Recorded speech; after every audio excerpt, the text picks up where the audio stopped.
Et si je vous disais que l'une des armes psychologiques les plus dévastatrices utilisées contre les hommes au XXe siècle n'était ni une bombe, ni une balle, ni une affiche de propagande, mais un simple rapport sociologique enfoui, un document si explosif, si en contradiction avec le mythe fondateur d'un régime totalitaire, que la machine politique la plus impitoyable de l'histoire moderne, la SS nazie, l'a gardé secret, l'a caché et a espéré qu'il ne verrait jamais le jour. Ce n'est pas une théorie du complot, c'est un fait historique. Et dans les prochaines minutes, vous comprendrez pourquoi ce simple acte d'oppression bureaucratique révèle une vérité sombre et dérangeante sur la nature féminine, les obligations masculines et la guerre, silencieuse menée contre l'esprit masculin depuis des générations. Ce n'est pas que de l'histoire.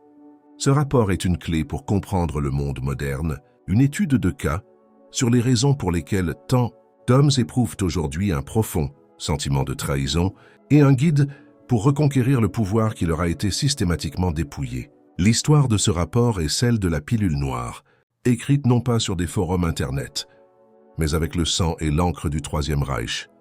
Avant de commencer, si votre développement personnel vous tient à cœur et que vous souhaitez lire la vérité brute et non pas seulement des mensonges réconfortants, mon livre numérique, le livre noir de la nature humaine, est fait pour vous. C'est un manuel pratique qui révèle les vérités, refoulées du comportement humain et vous donne les outils pour mieux vous comprendre dans le monde. Le lien se trouve dans le commentaire de l'épingle. Notre histoire ne commence pas dans le chaos de la guerre, mais dans l'esprit froid et calculateur d'Heinrich Himmler.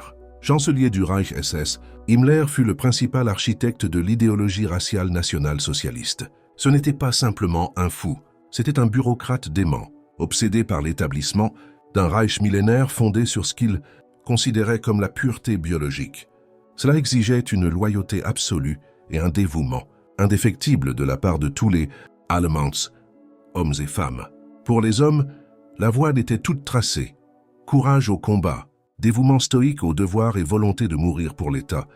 Mais pour les femmes, le rôle était plus complexe. Elles étaient les gardiennes du foyer, les mères de la race, le centre stable et loyal autour duquel le guerrier pouvait graviter. Tout l'appareil de propagande du Troisième Reich visait à renforcer cette image. La femme allemande loyale, dont le cœur était gonflé de fierté d'avoir envoyé son fils au front, sa loyauté aussi inébranlable que les montagnes bavaroises. Tel était le mythe, et Himmler, paranoïaque et obsédé par les détails, voulait savoir si c'était vrai. Au début des années 1940, il commanda une étude secrète. Il ne s'agissait pas d'un sondage d'opinion, mais d'une question de sécurité interne pour la SS. Le SS-Oberführer, Dr. Wilhelm Spangler, sociologue au SD, le service de renseignement de la SS, était chargé de cette mission délicate. Ses instructions étaient simples mais profondes. Enquêter sur le moral et en particulier la loyauté des femmes allemandes envers leurs hommes combattant au front. Spangler et son équipe bénéficièrent d'un accès sans précédent.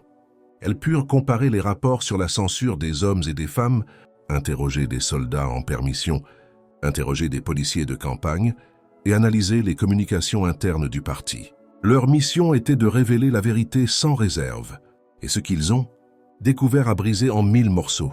Le pilier central de l'idéologie du genre, national-socialiste, imaginez-vous, jeune soldat allemand, appelons-le Karl, vous avez 19 ans et vous gelez dans une tranchée près de Stalingrad. Le monde est réduit à la boue, à la peur et au grondement incessant de l'artillerie. La seule chose qui vous maintient en humanité, le seul lien avec le monde que vous connaissiez autrefois, ce sont les lettres de chez vous. Surtout les lettres de ta chair, Anna.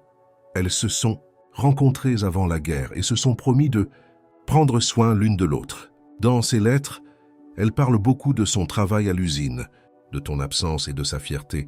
Tu portes sa photo sur toi, les bords abîmés par les manipulations incessantes. C'est ton talisman contre l'horreur. Imagine maintenant l'appel de la poste. Vous recevez une lettre, mais pas d'Anna. Elle vient de votre mère. Ses mots sont hésitants, prudents. Elle vous raconte qu'Anna était souvent vue avec un prisonnier de guerre français, affecté à un détachement de travail local. Elle précise ensuite qu'Anna a été recrutée chez un haut responsable du parti nazi, un homme d'une quarantaine d'années qui ne peut aller à la guerre en raison d'une maladie cardiaque. La lettre se termine par ces mots. « « Je suis tellement désolé, mon fils. Sois fort. » À cet instant, la tranchée n'est pas seulement froide, elle ressemble à une tombe. Ta raison de survivre, de combattre s'évapore. Pourquoi meurs-tu? Pas pour ta patrie, un concept abstrait qui ressemble désormais à une cruelle plaisanterie. Tu meurs pour un régime qui t'a privé de ta jeunesse, de ta liberté et désormais du sens de ta vie. Il ne s'agissait pas d'un incident isolé. Selon le rapport de Spangler, il s'agissait d'une véritable épidémie. Les premières conclusions furent si choquantes que l'équipe de Spangler approfondit son enquête. Elle découvrit que l'infidélité parmi les épouses et les petites amies de militaires était non seulement généralisée mais omniprésente. Les données recueillies étaient d'une précision alarmante. Dans les grandes villes comme Berlin, Hambourg et Cologne, on estime que plus de la moitié des femmes ayant des partenaires au front ont eu des relations extraconjugales. Mais le plus choquant, le détail qui a choqué les analystes SS était la nature de cette trahison. Ce n'était pas une coïncidence. Le rapport documentait minutieusement que les femmes étaient majoritairement infidèles aux hommes qui représentaient l'un des deux éléments suivants. Un statut social supérieur ou une sécurité immédiate. Ils quittaient leurs soldats de sa première ligne pour des hauts fonctionnaires du parti, des industriels et des directeurs, d'usines, des hommes de pouvoir et de privilèges. Ou bien ils s'associaient à des travailleurs étrangers et des prisonniers de guerre, non par passion amoureuse mais par troc. Un policier français pouvait leur procurer du café, du chocolat ou d'autres produits de luxe rares. Elle fut d'une aide précieuse en cas de besoin. La loyauté des femmes, conclut froidement le rapport, n'était pas envers leur mari ni envers la nation, mais plutôt envers un sentiment primordial de survie et d'avantage. Prenons le cas de Fra Schmidt, figure composite des études de cas du rapport. Son mari, sergent dans l'Africa Corp, fut porté disparu et présumé capturé. 3 mois après avoir appris la nouvelle, Fra Schmidt était la maîtresse d'un assistant local de Gowitter. Elle écrivit à la Croix-Rouge pour demander l'arrêt des recherches, arguant que c'était un gaspillage de ressources. Interpellée par un voisin, elle aurait déclaré « Mieux vaut un chien vivant qu'un lion mort ». Elle n'était pas la femme héroïque et dévouée que l'on décrivait sur les affiches de propagande. C'était l'hypergamie dans sa forme la plus crue et la plus brutale. Le rapport mentionnait même le phénomène Macob. Le taux de divorce en Allemagne a explosé pendant la guerre, principalement en raison des procès intentés par des femmes dont les maris étaient au front. Elles se séparaient légalement d'hommes qu'elles considéraient comme des perdants, des fardeaux, des fantômes qui n'avaient pas encore eu la décence de mourir. Le rapport Spangler fit l'effet d'une bombe. Il apporta la preuve empirique que le concept idéalisé de loyauté féminine, fondement du moral de la Wehrmacht, était une fiction. Les conséquences pour le régime furent catastrophiques. Si ces informations étaient divulguées, la combativité de l'armée allemande en serait affaiblie. Quel soldat risquerait sa vie pour une patrie qu'il avait déjà insultée? Le rapport démontrait que, malgré toutes ces affirmations de force et de loyauté, l'État nazi avait rompu son contrat psychologique, le plus élémentaire avec ses hommes. Il avait tout exigé et, en retour, ne pouvait même pas garantir la fidélité de leurs épouses. On disait que Himmler était furieux à la lecture de la version finale, mais sa colère n'était pas dirigée contre les femmes, mais contre le rapport lui-même. La vérité était troublante. La solution ne consistait pas à résoudre le problème, mais à dissimuler les preuves. Le rapport Spangler fut classé Gaomi Reichssaga, une affaire secrète du Reich, réservée aux plus hauts échelons et conservée au plus profond des archives SS. C'était une tentative d'effacer une vérité trop dangereuse à reconnaître. Cet enterrement est l'un des événements les plus marquants et pourtant ignorés de la guerre. Ce fut un moment où idéologie et réalité se sont heurtées et la réalité a été jugée trop dangereuse pour exister. Mais pourquoi vous en souciez-vous ici aujourd'hui? Parce que l'enterrement du rapport Spangler est la pilule noire historique par excellence. C'est une étude de cas, illustrant un principe universel qui transcende les horreurs spécifiques du national-socialisme. Ceux qui sont au pouvoir chercheront toujours à contrôler l'histoire, et la vérité la plus dangereuse pour toute structure de pouvoir est souvent celle de la loyauté des femmes envers les hommes. L'État nazi, malgré toute sa malveillance, était un État gyrocentrique dans son exigence de sacrifice. Il exigeait que les hommes soient sacrifiables et sacrifient leur vie en échange de l'expansion de l'État, avec la promesse que leurs femmes et leurs enfants seraient protégés et fidèles. Le rapport Spangler a démontré que cette promesse était mensongère. Le système était prêt à laisser des hommes mourir pour une illusion. Ce modèle n'a pas disparu en 1945. Il a simplement évolué. Le monde moderne établit le même contrat tacite avec les hommes. Se tuer au travail prématurément dans un travail exténuant. S'endetter. Assumer tous les risques. Subvenir aux besoins de l'autre. La récompense promise. Stabilité. Respecte et une femme fidèle à ses côtés. Mais, comme en 1943, cette fidélité est soumise à conditions. Cela dépend de vos performances, de votre statut et de votre capacité à transmettre constamment un sentiment de sécurité et d'avantage. Si vous échouez, si vous vous exposez, si le marché s'effondre et que vous perdez votre emploi, le mécanisme de la trahison est étrangement similaire. Les papiers de divorce remplacent la lettre de suicide. Mais le principe sous-jacent reste le même. Le rapport Spangler n'est pas seulement un document historique. C'est un miroir. Il montre aux hommes la réalité inconfortable, leur valeur pour le système, et était souvent pour les femmes, et purement transactionnel. Comprendre cela ne signifie pas céder à l'amertume. C'est le premier pas essentiel vers la libération. C'est le moment où l'on cesse de vivre pour une validation extérieure et où l'on commence à construire une estime de soi inébranlable que ni les aléas du temps ni la trahison d'autrui ne peuvent altérer. Cependant, l'histoire ne s'arrête pas à ce récit archivé. La vérité finit toujours par éclater. Suite à cette répression, l'histoire devient encore plus sombre et plus directement liée à l'expérience masculine actuelle, à travers les effets psychologiques sur les hommes qui se sont battus et sont revenus dans un monde brisé. Pour les hommes ceux qui rentrèrent des camps de concentration ou du front de l'Est en 1945, retrouvèrent non seulement leurs villes en ruine, mais aussi leur vie. Leurs femmes avaient disparu et leurs enfants appelaient un autre homme leur père. Le grand silence qui s'abattit sur l'Allemagne après la guerre ne fut pas seulement celui de la défaite, c'était celui d'une génération d'hommes psychologiquement castrés. D'abord par l'État qui les a trahis, puis par la paix qui ne leur a offert aucune justice. Mais que s'est-il passé lorsque les soldats sont rentrés chez eux? La guerre était perdue. Le rapport est resté secret. Et des millions d'hommes allaient affronter la brutale réalité qu'il avait prédite. Nous sommes désormais plongés dans le chaos de l'Allemagne d'après-guerre, un monde où ceux qui ont été trahis ont été oubliés. Nous dévoilerons les histoires de ces hommes, leur traumatisme silencieux et comment, par un bouleversant retournement de situation historique, les Alliés victorieux ont perpétué par inadvertance le même cycle de la subordination masculine. Le silence entourant le rapport n'était qu'un début. La véritable tragédie fut que la vérité ait été laissée pourrir sous terre. Le silence de mort qui s'abattit sur l'Europe en mai 1945 n'était pas paisible.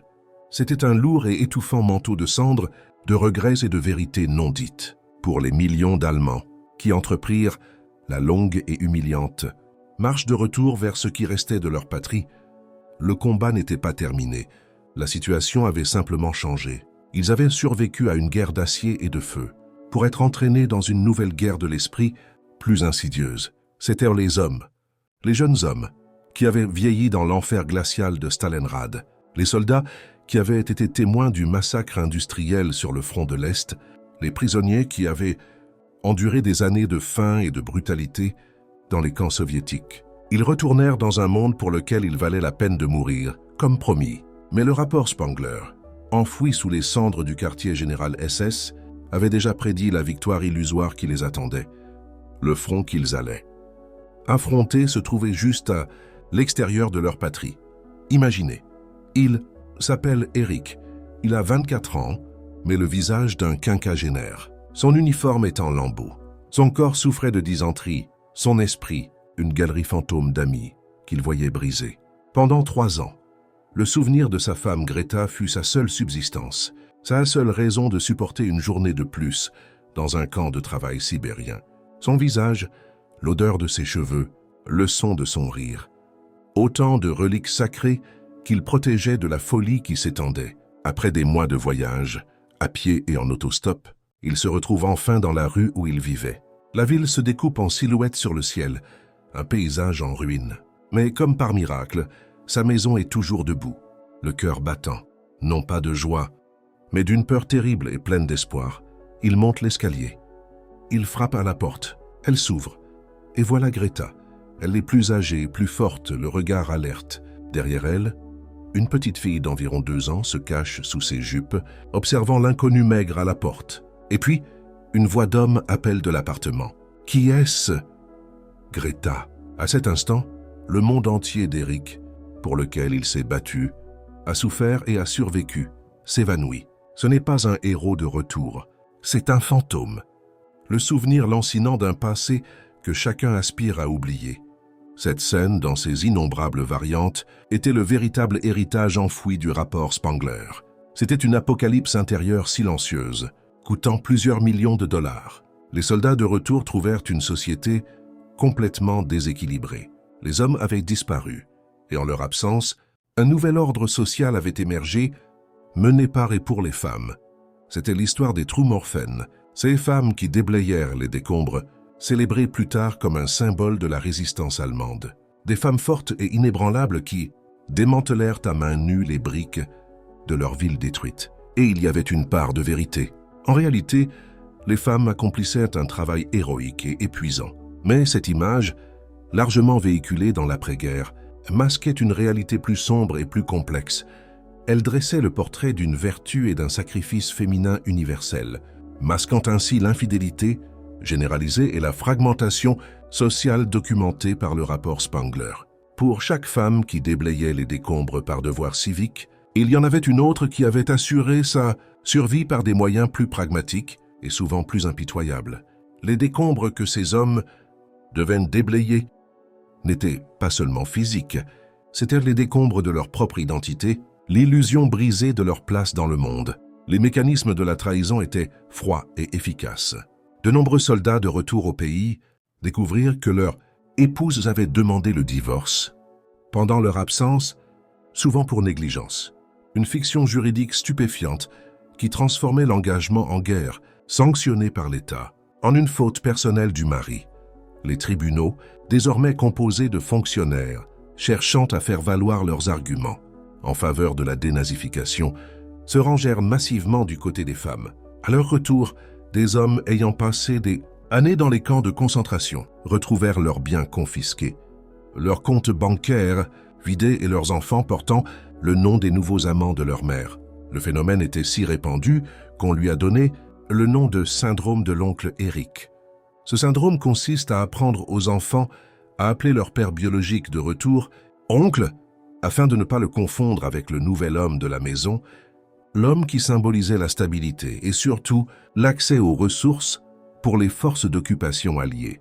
Ici, l'ironie historique est si grande qu'on pourrait s'en étouffer.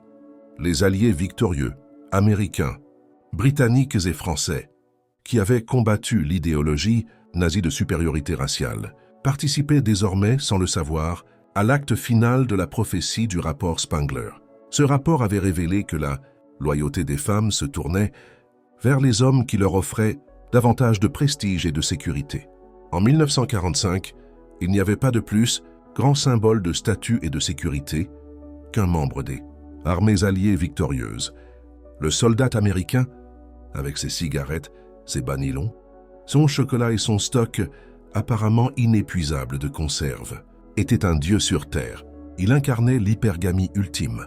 Pour une Allemande, fréquenter un Américain était un moyen d'échapper à la faim et au désespoir de l'après-guerre. L'expression « Fräulein Wunder » fut inventée souvent sur un ton comique et mièvre, masquant la profonde tragédie qui l'entourait. Elle décrivait la fervente fraternité entre les Allemandes et les soldats alliés.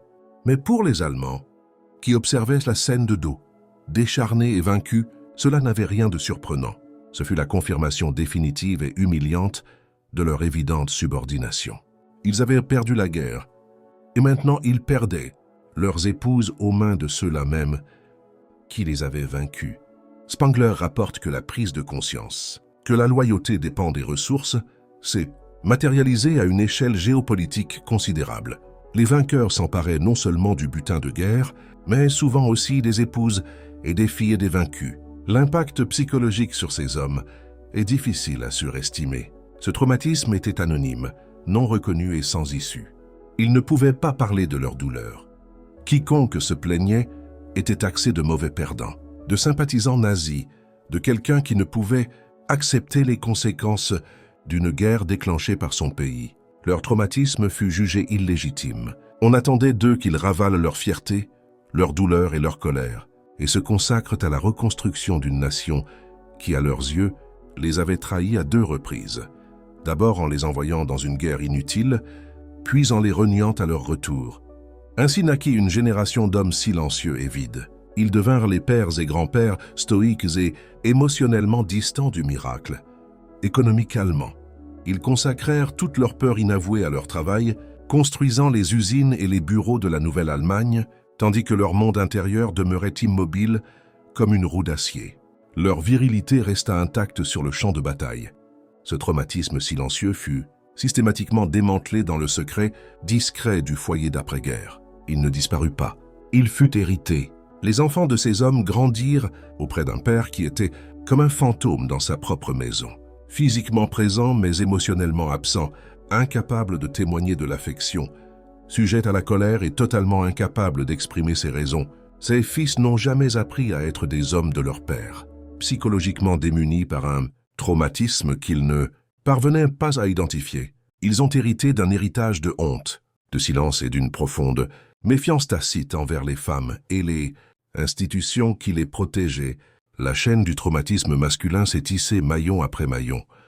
De l'État qui exigeait tout, aux femmes dont la loyauté dépendait de leurs fils, qui ont grandi sans aucune notion de leur propre masculinité. Tel est le véritable poison du rapport enfoui. Sa suppression a fait en sorte que la blessure ne cicatriserait jamais, ne serait jamais traitée et qu'elle s'envenimerait pendant des générations.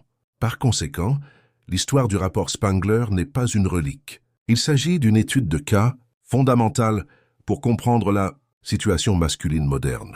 L'idéologie spécifique du Troisième Reich est extrême, mais la dynamique sous-jacente est une constante universelle. Observons le monde d'aujourd'hui. Le système moderne établit avec les hommes le même contrat implicite que l'État nazi, quoique de manière plus subtile et insidieuse. Il ne vous demande pas de mourir dans une tranchée, mais plutôt de sacrifier votre santé, votre temps, votre jeunesse et votre esprit sur l'autel de votre carrière professionnelle. Ils vous disent de subvenir aux besoins de votre famille, de la protéger et d'être un pilier du stoïcisme. En récompense, ils vous promettent une famille, un partenaire fidèle et le respect. Mais le système, comme l'État nazi, repose sur le mensonge. Il refuse de reconnaître les sombres et dérangeantes vérités sur la nature humaine révélée par le rapport Spangler. Il promeut le fantasme d'une loyauté féminine inconditionnelle, tout en construisant un cadre juridique et social qui non seulement facilite, mais souvent encourage la trahison. Lorsqu'un homme ne parvient pas à subvenir aux besoins de sa famille, perd son emploi, traverse une crise psychologique ou affiche simplement sa vulnérabilité, les mécanismes de la dispensabilité opèrent avec la même froide efficacité qu'un tribunal de divorce en 1944. Aujourd'hui, la lettre d'adieu est un SMS, l'assistant du nouveau collègue. Et le PDG à succès ou l'homme charmant, rencontré au bureau. Le principe est le même. Comprendre cela ne signifie pas tomber dans la misogynie. C'est la première étape, et la plus importante, vers une véritable émancipation masculine. La pilule noire ne consiste pas à haïr les femmes. Il s'agit de voir le jeu clairement pour la première fois, avec toutes ses règles brutales. Le rapport Spangler est le document de référence sur la pilule noire, car il fournit des preuves historiques et empiriques que l'idéal romantique vendu aux hommes est un fantasme dangereux. La libération vient quand on cesse de jouer selon des règles conçues pour nous faire perdre. Lorsque vous comprenez que votre valeur ne peut ni ne doit dépendre de votre utilité pour une femme ou un État qui vous considère comme remplaçable, vous vous libérez.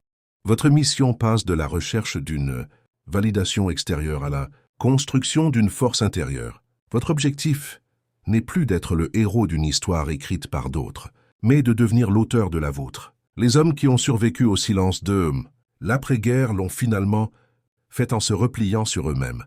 Ils ont trouvé du réconfort non pas dans une société qui les avait rejetés, mais dans la dignité sereine de leur propre travail, dans les petites communautés d'autres hommes brisés, dans l'acceptation stoïque d'un monde qu'ils ne pouvaient changer. Ils se caractérisaient par une résilience sombre et invisible. Mais votre chemin ne doit pas être si sombre. Vous avez l'avantage du recul. Le rapport Spangler n'est pas un motif de désespoir, mais une clé. Il vous ouvre les yeux et vous fait réaliser que les sentiments de trahison, de confusion et de colère que vous ressentez ne sont pas des échecs personnels. Ils sont la réaction rationnelle d'une personne qui prend conscience de la nature du système dans lequel elle est née. Votre tâche n'est pas de reconstruire une nation qui ne vous valorise pas. Votre tâche est de vous reconstruire vous-même. Forgez-vous un but qui n'appartient qu'à vous. Développez une force qui ne dépend pas de l'approbation d'autrui. Construisez une vie que les aléas des circonstances ne pourront vous ôter. La vérité la plus sombre que les nazis aient jamais dissimulée ne concernait pas les femmes. Il s'agissait de la volonté absolue du système de sacrifier l'âme masculine. Connaître la vérité est votre armure. La défier est votre victoire. Le rapport a été gardé secret pour que personne n'apprenne cette leçon. Maintenant que vous savez, le silence est enfin brisé.